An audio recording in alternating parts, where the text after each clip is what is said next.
इसको छोड़, मैं इस डिबेट पे नहीं बोलता हूं, आगे बढ़ने दीजिए मुझे। मैं नहीं, पत्रकार है तो बोलिए, ले 1 मिनट रुकिए, बोलिए। सुनिए, अभी पता नहीं है ना एग्जैक्टली, अभी इन्वेस्टिगेशन चल रहा है। नहीं, सुनिए ना, जब इन्वेस्टिगेशन चल रहा है और भी तो प्लेयर होंगे टेलीविजन के, तो मैं ये कह रहा हूं, मेरा ये कहना है कि सबसे अभी एट दिस मोमेंट हमसे पूछिएगा तो हम लोग अंग्रेजी में कहते हैं चैटरिंग क्लासेस।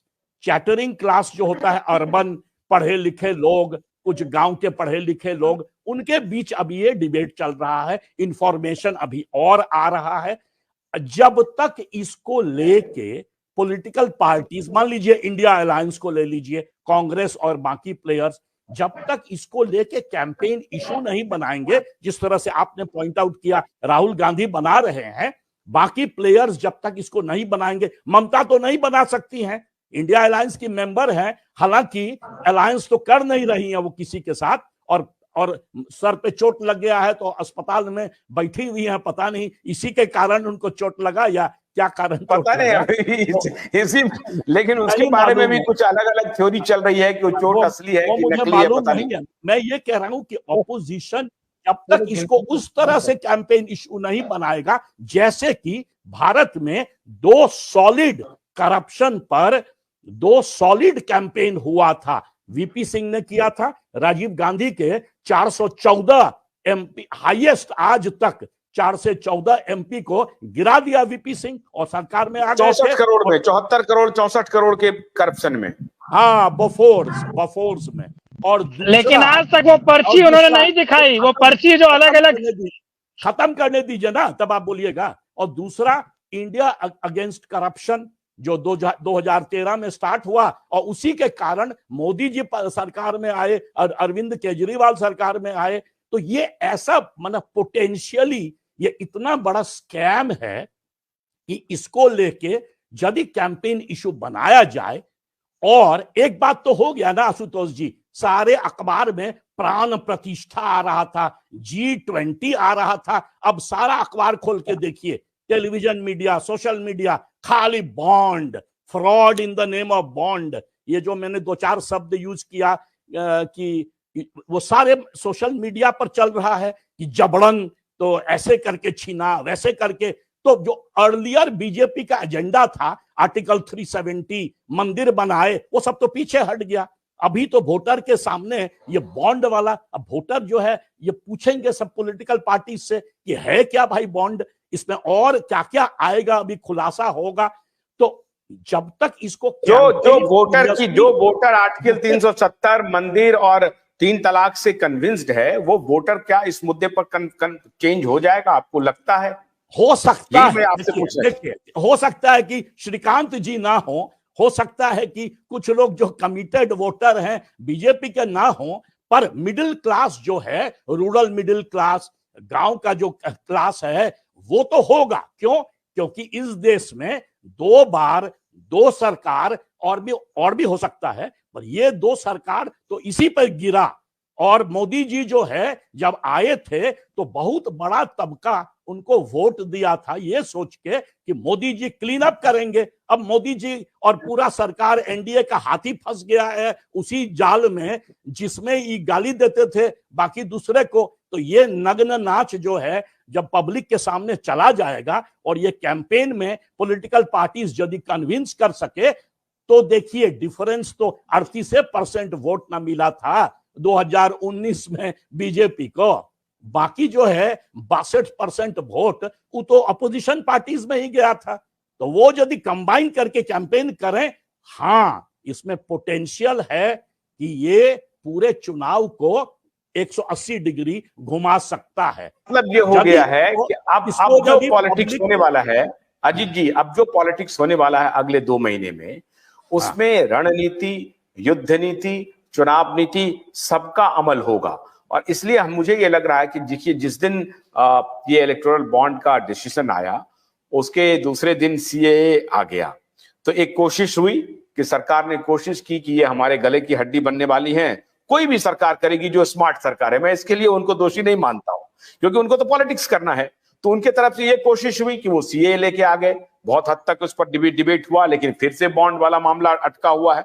उधर से अब इनकी रणनीति है कि बॉन्ड वाले इशू को लेकर के जाएं। आज मुंबई में रैली हो रही है, अब से थोड़ी देर बाद मेरे ख्याल से रैली होनी है।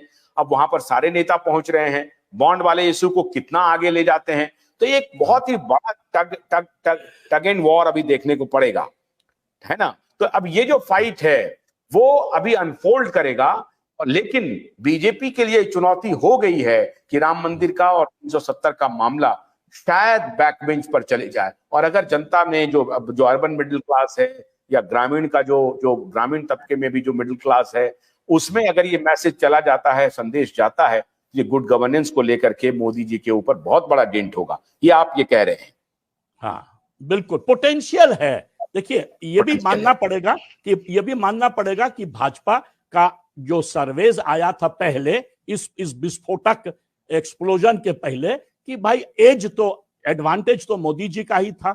आप भी मुझसे पूछे पिछले प्रोग्राम में, तो मैंने कहा मैं तो उस तरह से नहीं हूं जो कह दूंगा अरे 200 के नीचे आ जाएंगे। मैं तो बार बार कह रहा था मोदी जी भी सर्वे करेंगे, तो टेलीविजन वाले और अखबार वाले अब नहीं कर सकेंगे। आज लास्ट डे है ना, आज चुनाव अनाउंस हो रहा है, तो अब तो प्री इलेक्शन सर्वे बंद हो जाएगा। अब तो खाली एग्जिट पोल होगा जिस दिन पोलिंग होगा। तो आज अंतिम प्री इलेक्शन सर्वे का दिन है, तो इसके पहले अच्छा दूसरी बात है तो आना मुश्किल है। अब तो आना मुश्किल है क्योंकि जैसे ही इलेक्शन अनाउंस होगा ओपिनियन पोल बंद हो जाएगा।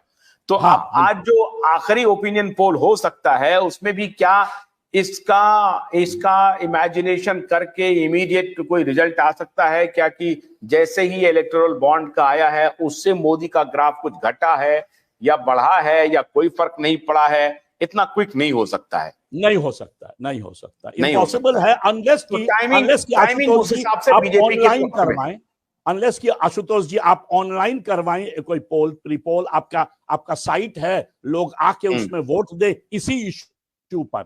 जल्दी से करना पड़ेगा, 4 बजे 5 बजे जब अनाउंस हो जाएगा इलेक्शन, उसके बाद उसको आप रिलीज करने में दिक्कत होगी। तो बहुत बहुत शुक्रिया। कितने 4 बजे अनाउंसमेंट है इलेक्शन का? एक छोटी सी बात कहना चाहूंगा मैं। देखिए 38 बनाम 60 और 62 की जो बात की जाती है उस पर यही कहूंगा कि दिल को बहलाने को गालिब ये ख्याल अच्छा है, बस। चलिए ठीक है तो अभी तो दिल को बहलाने को गालिब या ख्याल अच्छा है, ठीक है, बढ़िया है, आपने कहा है तो सारे लोग बहलाएं दिल को। अखिलेश भाई आप अपना इंटरनेट का थोड़ा सा स्ट्रांग कर लें, आपका वीडियो नहीं आ पा रहा था, आप बहुत अच्छे वक्ता हैं, दर्शक आपको नहीं ठीक से सुन पाए, आपका भी आर्गुमेंट होता। और मैं आपसे कुछ कांग्रेस को लेकर के अन्य पार्टियों को लेकर के आशुतोष जी मैं एक और बात कहना चाह रहा था, क्योंकि अजीत जी ने बोला था एक आपकी और मेरी, मतलब आप भी उनके मित्र हैं, मैं भी उन महिला पत्रकार उनका मित्र हूं। आपको पता है वो लगातार कहती थी कि मध्य प्रदेश में कांग्रेस बिल्कुल सुपड़ा साफ कर देगी, कांग्रेस ऐसा बेहतरीन करेगी जैसा कोई कर नहीं सकता। लेकिन जब कांग्रेस का ही सुपड़ा साफ हो गया तो उन्होंने कहा कि शायद हम नब्ज नहीं समझ पाए, शायद हम जो मध्य प्रदेश में अंदर खाने करंट जो था उससे हम समझ नहीं पाए।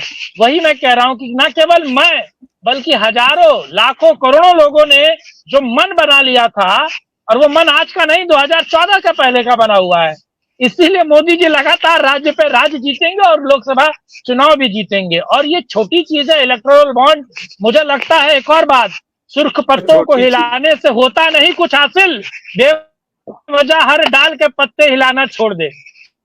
चलिए बहुत बढ़िया। चलिए ये आपको मैं इसलिए बुलाते रहूंगा कि कम से कम अजीत जी को आप फाइट दे सके, और अखिलेश जी का जैसे ही कनेक्टिविटी ठीक होगा तो आपको मजबूत फाइट मिलने वाली है अभी आने वाले दिनों में। क्योंकि हम ये इलेक्शन कंट्रोल रूम जो हम कर रहे हैं वो लगातार आप रात 9 बजे हमारे इस इलेक्शन कंट्रोल रूम का जो स्पेशल इंडिया डिबेट है उसको आप प्रत्येक दिन सुनिए। और आज हम लगातार अजीत जी और वरिष्ठ पत्रकार, तमाम देश के वरिष्ठ पत्रकारों के साथ हम ये काम कर रहे हैं। लेकिन आप सबका बहुत बहुत शुक्रिया। चलते चलते मैं दोबारा अपने दर्शकों से आग्रह करता हूं कि हमारे ऊपर एक बहुत बड़ी जिम्मेदारी है, और जिम्मेदारी यही कि आप निष्पक्ष पत्रकारिता को लेकर के आगे जाएं।